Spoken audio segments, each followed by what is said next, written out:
আমাদের দলের পক্ষ থেকে ঐক্যমত কমিশনে আমরা যে লিখিত প্রস্তাবনা দিয়েছি সেখানে আমরা উল্লেখ করেছি যে একই দিনে জাতীয় নির্বাচন, একই দিনে জুলাই জাতীয় সনদের উপরে গণভোট হতে হবে এবং এ ধরনের প্রস্তাবনা মূলত ঐক্যমত কমিশনের পক্ষ থেকে দলগুলোর সামনে উত্থাপন করা হয়েছিল।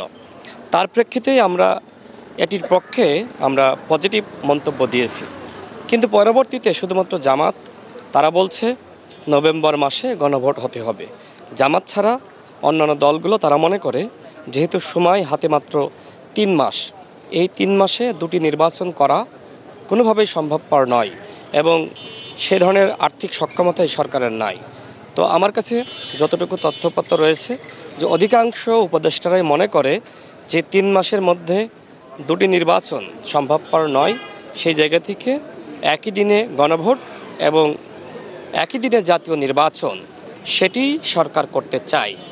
কিন্তু এক্ষেত্রে জামাত আবার কয়েকটি দলকে নিয়ে এক ধরনের আন্দোলন করছে এবং ইতিমধ্যে আমরা দেখলাম যে তারা নির্বাচন কমিশনে সেখানে তারা গিয়েছে, সেখানে স্মারকলিপি দিয়েছে এবং এর আগে নানান ধরনের সমাবেশ করেছে।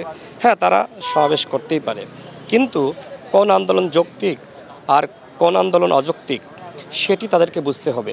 বাংলাদেশে ফেব্রুয়ারি মাসে নির্বাচন হবে না, এটি কে চায়? এটি চায় শেখ হাসিনা এবং ভারত। সুতরাং যারা বাংলাদেশে ফেব্রুয়ারির নির্বাচনকে বানচাল করতে চায়, আমি মনে করি তারা ভারত এবং হাসিনার ফাঁদে পা দিয়েছে।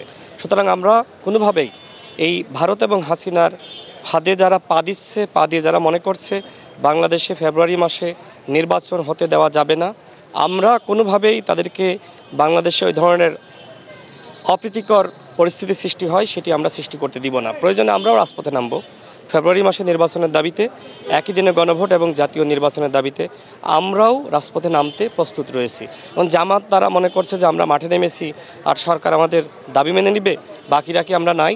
হাসিনার বিরুদ্ধে প্রকাশ্যে আমরা এক দফার ঘোষণা দিয়েছি, আমাদের এক দফার ঘোষণা দিয়ে প্রকাশ্যে রাজনীতি করার ইতিহাস রয়েছে। সুতরাং জামাত চাইলেই সব কিছু হয়ে যাবে সেটি আমি মনে করি না। মাত্র 1 মাস সময় আছে, এই 1 মাসের মধ্যে কোনোভাবেই গণভোট সম্ভবপর নয়। সুতরাং আমি জামাতের প্রতি অনুরোধ রাখতে চাই যে আপনারা বাস্তবতা মেনে নেন, একই দিনে গণভোট, একই দিনে জাতীয় নির্বাচন, এটি মেনে নিয়েই নির্বাচনে আসেন। আমি সেই আহ্বান তাদের প্রতি রাখছি।